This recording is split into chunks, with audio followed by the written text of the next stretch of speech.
मैं नहीं जानता हूं वो कौन है, अल्लाह उसको जज़ाए खैर दे, जिसने मेरे बच्चे से पूछा कि बेटा तुम कौन से स्कूल में पढ़ते हो, क्या तुम्हारा दूसरा भाई भी वहीं पढ़ता है, तुम बस से जाते हो। वो बेचारा स्कूल का एड्रेस लेकर गया और जाने के बाद वहाँ की मैडम से मिला और कहता है कि कब से फीस जमा नहीं हुई। उन्होंने कहा 4 महीने से। कहा कि पूरे साल की फ़ीस कितनी हुई है? उन्होंने बताया 4.5 लाख रुपया फीस बनती है, बस की भी और दोनों बच्चों की पढ़ाई लिखाई की। उसने 4.5 लाख रुपए पूरे साल की फीस जमा कर दी और उसकी रसीद लाकर मेरे बच्चे को दे दिया कि जाओ अपनी अम्मी को दे देना। मेरा बेटा उसका मोबाइल नंबर पूछता रहा, उसका फ़ोन नंबर जानने की कोशिश करता रहा, लेकिन उसने कुछ नहीं बताया और कहा जाकर कह देना कि बस हमने अल्लाह के लिए काम किया है, और वो चला गया। अस्सलाम वालेकुम रहमतुल्लाहि व बरकातुहू। मेरे प्यारे भाइयों, कुछ लोग कमेंट करके कहते हैं मौलाना जर्जीस साहब अंसारी अभी तक जेल में है। मेरे प्यारे भाइयों, वो अभी तक जेल में नहीं है, बल्कि 3 मार्च 2023 को उनका जमानत हो चुका है और सबसे पहला प्रोग्राम झारखंड में किया है। मेरे प्यारे भाइयों, इस वीडियो में हम लोग देख लेते हैं मौलाना जर्जीस साहब अंसारी जेल में किन किन लोगों से मिले और जेल में किस तरह रह के आए। तो चलिए आज की इस वीडियो को शुरू करते हैं। जब आदमी सजा को सुनता है तो बड़े बड़े लोगों के गुर्दे उस वक्त पानी हो जाते हैं, और इसकी जीती जागती तस्वीर हम भी हैं। जब कटघरे के अंदर हमको 10 साल की सजा सुनाई गई तो थोड़ी देर के लिए हम भी भौचक्का रह गए हैं, ये क्या हुआ। और जब अंदर गए तो सबसे कम सजा मेरी ही थी। जब मैंने और लोगों से पूछा भाई तुम कब से हो, बड़ी आसानी से कहता अभी तो मौलाना मुझे 13 ही साल हुए हैं। एक से पूछा, कहता है कि 22 हो चुके, 23वीं में लगा हुआ हूं। बोला तुम्हें कितनी सजा हुई? मैंने कहा 10 साल। बोला भाग, हंसते हुए काट लेगा तू क्या टेंशन लेता है। इस तरीके की बात है,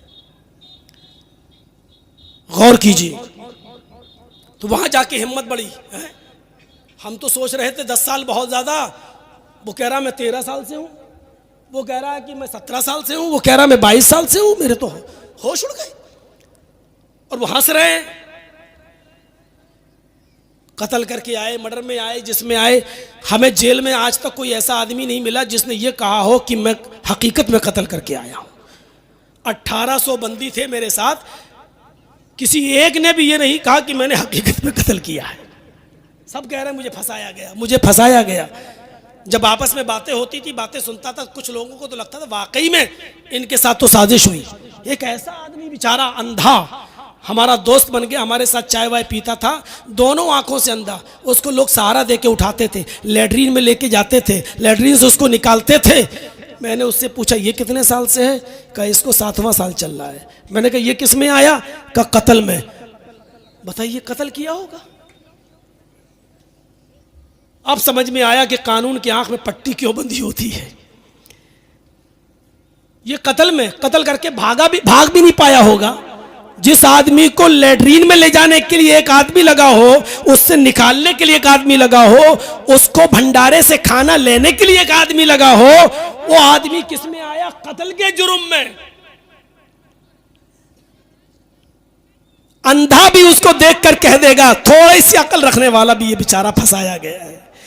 इतना साफ सुथरा आदमी भी बेचारा जेल की सलाखों में है, और वहां का जेलर कह रहा है हम तो सिर्फ कानून को मानते हैं साहब, इसका वारंट आया हमने रख लिया, इसकी रिहाई का ऑर्डर ले आओ, हम 1 मिनट में छोड़ देंगे इसको, हम तो सिर्फ रक्षा करते हैं।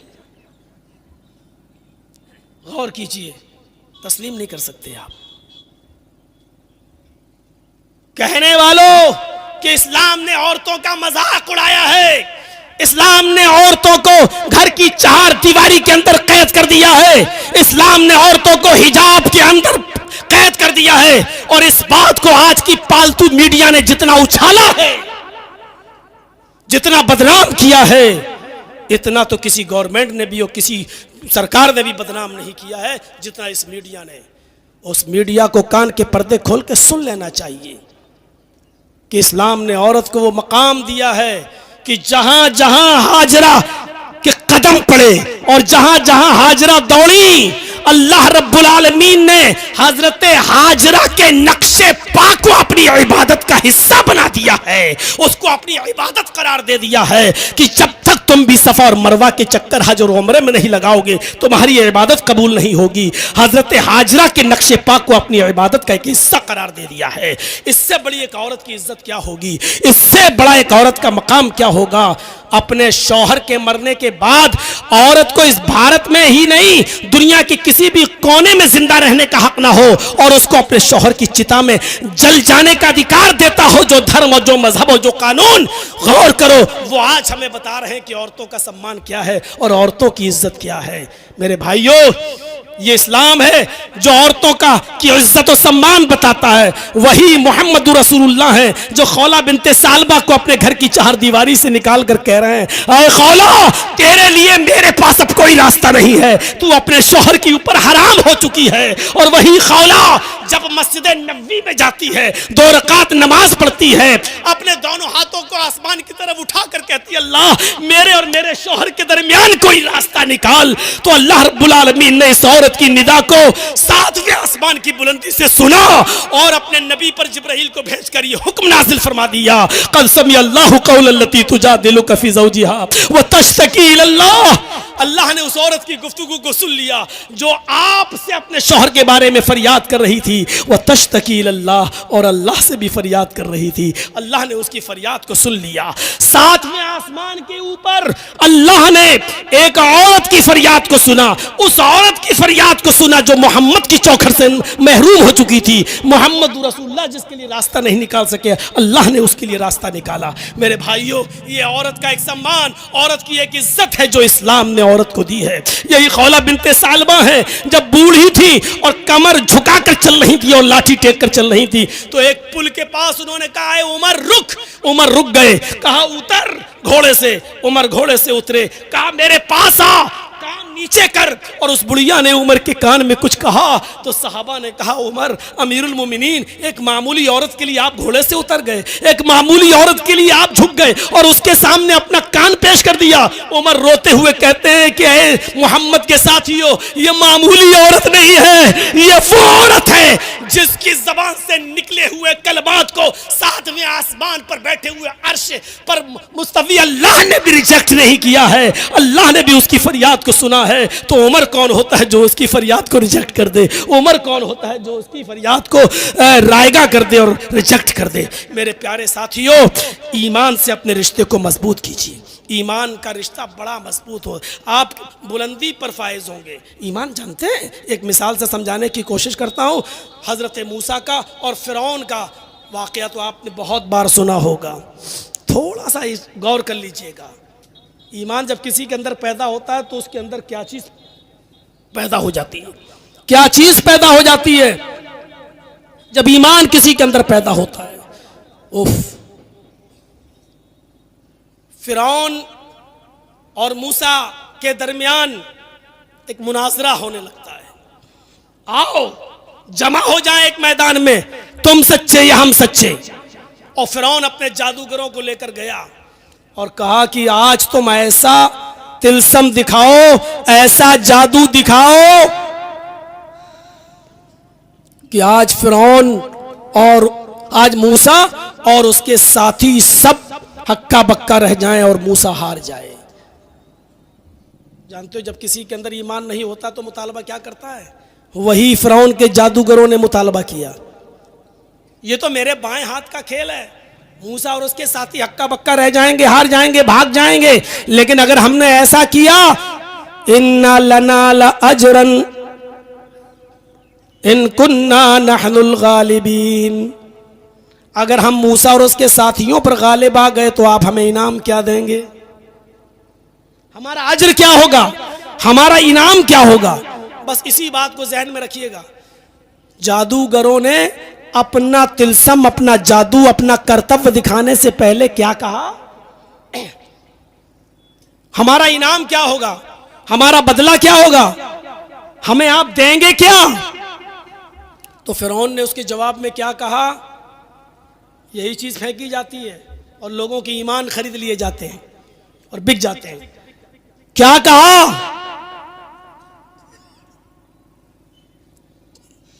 अगर तुमने मूसा और उसके साथियों को हरा दिया, भगा दिया,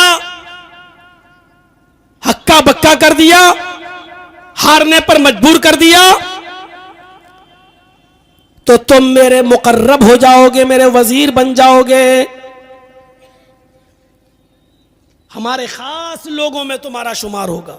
हम जो भी काम करेंगे तुमसे मशवरा करेंगे। जाहिर बात है कि जब कोई बादशाह का मुकर्रब हो जाए तो फिर तो वो दिरहमो दीनार सोने और चांदी में ही खेलेगा। खुश हो गए, अच्छा ये हमारा इनाम होगा, हमें आप अपना खास वजीर बनाएंगे कि हाँ हुआ। जादूगरों ने रस्सियां फेंकी और वो रस्सी सांप बन गई। सांप थी नहीं लेकिन दिखने लगी। मूसा अलैहिस्सलाम उन रस्सियों का सांप बनते हुए देखते हैं तो डर जाते हैं, उनकी कौम भी डर जाती है। लेकिन अल्लाह रब्बुल आलमीन ने फरमाया डरो नहीं, इन्होंने जो जादू दिखाया है आप हकीकत दिखाइए, मौजिजा दिखाइए। अन अलक़ि असाक, अय मूसा तुम्हारे हाथ में जो लाठी है, जो डंडा है, उसको तुम जमीन के ऊपर मारो। मूसा अलैहिस्सलाम ने उस डंडे को जमीन पर मारा जो उनके हाथ में था, वो एक अज़दहा बन गया। अज़दहा फ़इज़ा हिया तल्क़फ़ु मा यअफ़िकून, कुरान कहता है इतना बड़ा अज़दहा बन गया कि वो रस्सियां जो सांप दिखाई दे रही थी उन सबको खा गया। जादूगर समझ गए हमने जो दिखाया है वो जादू है और मूसा ने जो दिखाया है वो जादू नहीं है, वो खुदाई मौजिज़ा है, अल्लाह की तरफ से है।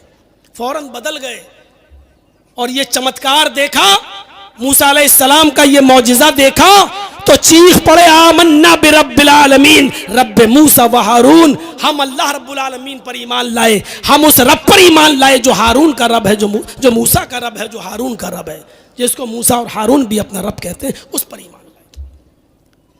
अब चीज समझ लीजिएगा, फिरौन ने कहा अच्छा बदल गए, हमने इजाजत भी नहीं दी और तुम ईमान ले आए। जिस चीज को हम खत्म करना चाहते थे उसी चीज पर तुम ईमान लाए।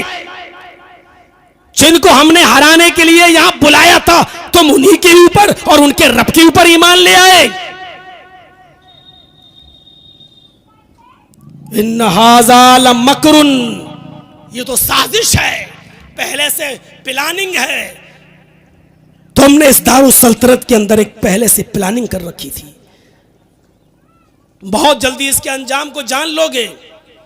और फिरौन ने फिर सजा सुनाई, ला उक़त्तिअन्ना अयदियकुम व अर्जुलकुम मिन खिलाफ।